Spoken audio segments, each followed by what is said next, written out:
मंगलवार के दिन मंगल व्रत की विधि जानते हैं कैसे किया जाता है। मंगलवार के दिन स्वासिक नक्षत्र हो तो उस दिन प्रातः स्नानादि से निवृत्त होकर पूजा स्थल पर मंगल तंत्र का निर्माण करें या मंगल देव की मूर्ति की स्थापना करें। मंगल की मूर्ति का लाल पुष्प से अर्थात षोडशोपचार पद्धति से पूजा करें। पूजन करते समय ओम अग्रकंडाय नमः मंत्र का निरंतर उच्चारण करें। लाल वस्त्र पहनावे और गुड़ घी गेहूं से बने पदार्थों का भोग लगावे। पृथ्वी पर शयन करें। 7वें मंगलवार को मंगेश्वर की मूर्ति का निर्माण कर उसका पूजन अर्चन करें। उसे 2 लाल वस्त्रों से आच्छादित करें। अष्टगंध धूप पुष्प लाल चंदन सादा चावल दीप आदि से पूजा करें। सफ़ेद कसार का भोग लगावें। तिल चीनी घी का संकल्प बनाकर ओम कुंजाय नमः स्वाहा मंत्र से हवन करें। इसके बाद ब्राह्मण को भोजन कराकर मंगल की मूर्ति ब्राह्मण की दक्षिणा में दे दें तो मंगल ग्रह जनित सभी अनिष्टों की समाप्ति होकर व्रत के प्रभाव से सुख शांति यश और ऐश्वर्य की प्राप्ति होती है। मंगलवार की पूजा करके व्रत की कथा सुने, आरती कर प्रसाद वितरण करें, तत्पश्चात भोजन करें। मंगलवार के दिन पूजा और व्रत करने मंगल की कथा सुनने, आरती करने और प्रसाद वितरण करने से भक्तों में बांटे और सब प्रकार की विपत्ति नष्ट होकर सुख मिलता है। व्रत पूजन करने वाला जीव प्रयुक्त पुत्र पौत्र और धन संपत्ति आदि से युक्त होकर अंत में विष्णु लोकी हो जाता है। वह सभी ऋणों को ऋणयुक्त होकर धन लक्ष्मी को प्राप्त करता है। स्त्री तथा कन्याओं के लिए यह व्रत विशेष रूप से लाभप्रद है।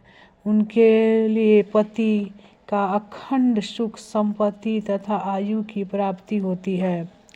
वे सदा सुहागिन रहती हैं।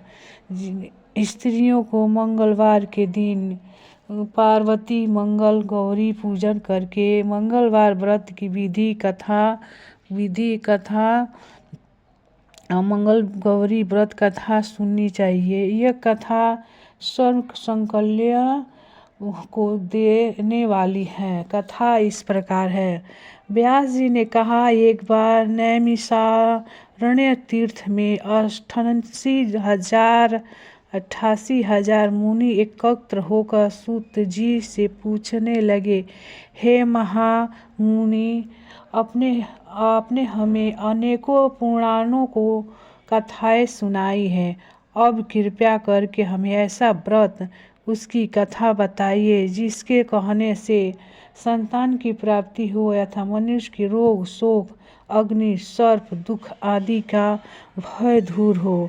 कलयुग में सभी जीवों की आयु बहुत कम है। इस पर यदि उन्हें रोग चिंता के कष्ट लगे रहेंगे तो फिर वह हरि के चरणों में अपना ध्यान कैसे लगा सकेंगे। श्री सूत जी ने कहा, हे मुनियों, आपने लोक कल्याण के लिए बहुत ही उत्तम बात पूछी है। एक बार युधिष्ठिर ने भगवान श्री कृष्ण से लोक कल्याण के लिए यही प्रश्न किया था। भगवान श्री कृष्ण ने युधिष्ठिर को संवाद में आपका सामने कहता हूँ, ध्यान पूर्वक सुनिए। एक समय हस्तिनापुर की राजसभा में योगी राज श्री कृष्ण बैठे थे। तब युधिष्ठिर ने भगवान श्री कृष्ण से प्रश्न किया कि हे प्रभु नंद गोविंद, आपने मुझे अनेकों कथाएं सुनाई हैं। आज कृपया करके कृपया करके कोई ऐसा व्रत की कथा सुनाइए जिनके करने से मनुष्य रोग, चिंता अथवा भाव से मुक्त हो, उसे पुत्र की प्राप्ति हो। हे प्रभु, पूरा मनुष्य के जीवन व्यर्थ है, यह नरकगामी होता है। पुत्र के बिना मनुष्य पितृ ऋण से छुटकारा नहीं पा सकता और न ही वह मुन्ना नामक नरक से उद्धार पा सकता है। अतः पुत्रदायक कोई व्रत बतलाइए। भगवान श्री कृष्ण ने कहा, हे राजन, मैं एक प्राचीन इतिहास सुनाता हूँ, आप उसे ध्यानपूर्वक सुने। कुंडलपुर नामक एक नगर में नंदा नाम का एक महाबुद्धिमान ब्राह्मण रहता था। उसका गुजारा कैसे जैसे चलन जाता था, परंतु वह बहुत दुखी रहता था क्योंकि उसके कोई संतान नहीं थी। उसकी पत्नी सुनंदा प्रतिष्ठा व्रत थी। वह भक्तिपूर्वक श्री हनुमान जी की आराधना करती थी। मंगलवार के दिन व्रत करके अन्न में भोजन बनाकर हनुमान जी का भोग लगाने के बाद स्वयं भोजन करती थी। एक दिन मंगलवार के गृह कार्य की अतिक्रता के कारण वह हनुमान जी को भोग न लगा सकी। इस पर उसे बहुत दुख हुआ। उसने स्वयं भी भोजन नहीं किया। प्रण लिया कि अब मैं अगले मंगलवार को हनुमान जी को भोग लगाकर ही अन्न जल ग्रहण करूंगी। ब्रह्माणी सुनंदा प्रतिदिन भोजन बनाती, श्रद्धापूर्वक पति को खिलाती, परंतु स्वयं भोजन ग्रहण नहीं करती और मन ही मन से हनुमान जी की आराधना करती। इस प्रकार 6 दिन तक ब्रह्माणी सुनंदा अपने प्रण के अनुसार भूखी प्यासी निराहार रहती, परंतु 7वें दिन मंगलवार को वह प्रातः काल ही बेहोश होकर गिर पड़ी। सुनंदा को इस असीम भक्ति से हनुमान जी बहुत प्रसन्न हुए और उनके सम्मुख प्रकट होकर बोले, सुनंदा, मैं तेरी भक्ति से बहुत प्रसन्न हूँ, तुम उठ और वर मांग। सुनंदा अपने आराध्य देव श्री हनुमान जी को अपने समक्ष पाकर आनंद से बेहाल हो उसके चरणों में गिर पड़ी और कहा, हे प्रभु, मेरे कोई संतान नहीं है, कृपा करके मुझे संतान प्रदान करें। श्री हनुमान जी ने कहा, तेरी इच्छा पूर्ण होगी, तेरे यहाँ एक कन्या उत्पन्न होगी, उसके अष्टांग प्रतिदिन सोना दिया करेंगे। इस प्रकार देखकर श्री हनुमान जी अंतर्ध्यान हो गए। ब्राह्मणी सुनंदा बहुत हर्षित हुई। उसने यह समाचार अपने पति को जाकर कहा। ब्रह्मदेव कन्या का वरदान सुनकर बहुत ही दुखी हुए, परंतु सोना मिलने के बातें सुनी तो बहुत प्रसन्न हुए। विचार किया कि ऐसी कन्या के साथ मेरी निर्धनता ही समाप्त हो जाएगी। श्री हनुमान जी की कृपा से वह ब्रह्मणी गर्भवती हुई और 10वें महीने उसने एक सुंदर कन्या को जन्म दिया। यह कन्या अपने पिता के घर में ठीक उसी तरह से बढ़ने लगी जिस प्रकार शुक्ल पक्ष का चंद्रमा बढ़ता है। 10वें दिन ब्राह्मण ने उस बालिका का नामकरण संस्कार कराया। उसके कुल पुरोहित ने उस बालिका का नाम रत्नावरण रखा। इस कारण वह पूर्व जन्म की विधि विधान से मंगल दोष का व्रत किया था। रत्ना का अष्टांग प्रतिदिन बहुत सा सोना देता था। उस सोने से नंदा ब्राह्मण बहुत धनवान हो गया। ब्रह्मणी सुनंदा भी बहुत अभिमानी हो गई।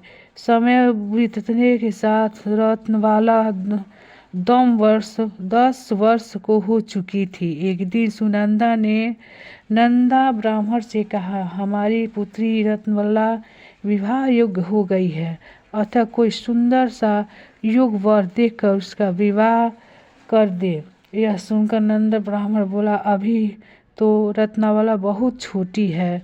तब ब्रह्मणी ने कहा, शास्त्रों की आज्ञा है कि कन्या 8वें वर्ष में, गौरी 9 वर्ष में, रोहिणी और 10वें वर्ष में कन्या, इसके पश्चात रक्षात हो जाती हैं।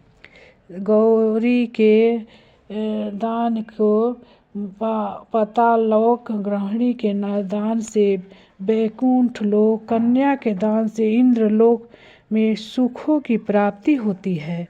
हे प्रतिदेव, अगर रक्तवाला का दान किया गया तो घोर नरक की प्राप्ति होगी। इस प्रकार नंदा ब्राह्मण ने कहा, आंधी तो रत्नवाला 10 वर्ष की ही है, मैं तो 16 साल की कन्याओं के विवाह कराए हैं, अभी जल्दी क्या है। ब्रह्मणी सुनंदन ने कहा, आपको लोभ अधिक हो गया है। अगर 11वें वर्ष में कन्या का विवाह नहीं होता है तो उसके अमासिक धन के रक्त का पिता और बड़े भ्राता को पान कराना पड़ता है।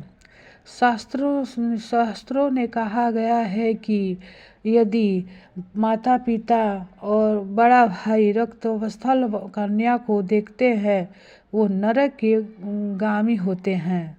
नंद ब्राह्मण ने कहा, ठीक है, मैं कल युग वर की तलाश में अपना दूत भेज दूंगा।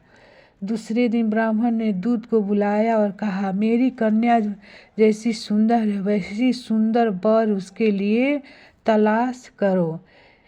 दूत स्वामी को आज्ञा मानकर खोजने के लिए चल पड़ा। अनेकों नगर घूमने के बाद उसने पंपाई नगर में एक सुंदर ब्राह्मण युवक को देखा। वह बालक, जिसका नाम सोमेश्वर था, बहुत ही गुणवान था। दूत ने उस सुंदर का गुणवान ब्राह्मण पुत्र के बारे में अपने स्वामी को पूर्ण विवरण दिया। ब्राह्मण नंदा को भी सोमेश्वर अच्छा लगा और फिर एक शुभ मुहूर्त में विधि पूर्वक सोमेश्वर को कन्या का दान करके ब्रह्मणी संतुष्ट हो गए। परंतु ब्राह्मण नंदा के मन में तो लोभ समाया हुआ था। उसने रक्तवाला का कन्यादान तो कर दिया, परंतु वह बहुत ही खीन था। उसने विचार किया कि रत्नवाला अब ससुराल चली जाएगी, हमें इससे जो सोना मुझे मिलता है वह अगले नहीं मिलेगा। मेरे पास जो धन था सब कुछ तो उसके विवाह में खर्च हो गया, और जो शेष बचा वह भी कुछ दिन में पश्चात समाप्त हो जाएगा। मेरे इसका विवाह करके बड़ी भूल की। उसने विचार किया कि अब कोई ऐसा उपाय करे कि रत्नवाला मेरे घर में ही बनी रहे। लोभ रूपी राक्षस ब्राह्मण नंदा के मस्तिष्क पर छाता जा रहा था। रात भर सह पर बेचैनी से करवटें बदलते बदलते उसने एक क्रूर निर्णय लिया। उसने विचार किया कि जब रक्तवाला का पति सोमेश्वर उसे अपने घर वापस ले जा रहा होगा तो वह मार्ग में उसका वध करवा देगा और अपनी पुत्री को अपने घर वापस ले आएगा, जिससे नियमित रूप से उसे सोने भी मिलता रहेगा और समाज का कोई मनुष्य उसे दोष भी नहीं दे सकेगा। प्रातःकाल हुआ। नंदा ब्राह्मण और उसकी पत्नी सुनंदा ने अपने जामाता तथा पुत्री को बहुत ही सारा धन दौलत देकर विदा किया। सोमेश्वर अपनी पत्नी रत्नबाला को लेकर अपने नगर की तरफ चल दिया। ब्राह्मण नंदा महालोभ के वशीभूत हो पाप पुण्य का विनम्र भी भूल चुका था। अपने भयानक एवं क्रूर निर्णय को कार्य रूप देने के लिए उसने अपने दूत को मार्ग में अपने जमाई को वध करने के लिए पहले ही भेज दिया था। दूत मार्ग में ही छिप कर बैठ गया और जैसे ही सोमेश्वर अपने उसके छिपे स्थान पर पहुंचा, ब्राह्मण दूत ने स्वामी की आज्ञा का पालन करते हुए ओमेश्वर का वध कर दिया। इसके पश्चात उसने यह समाचार ब्राह्मण तक भी पहुंचा दिया।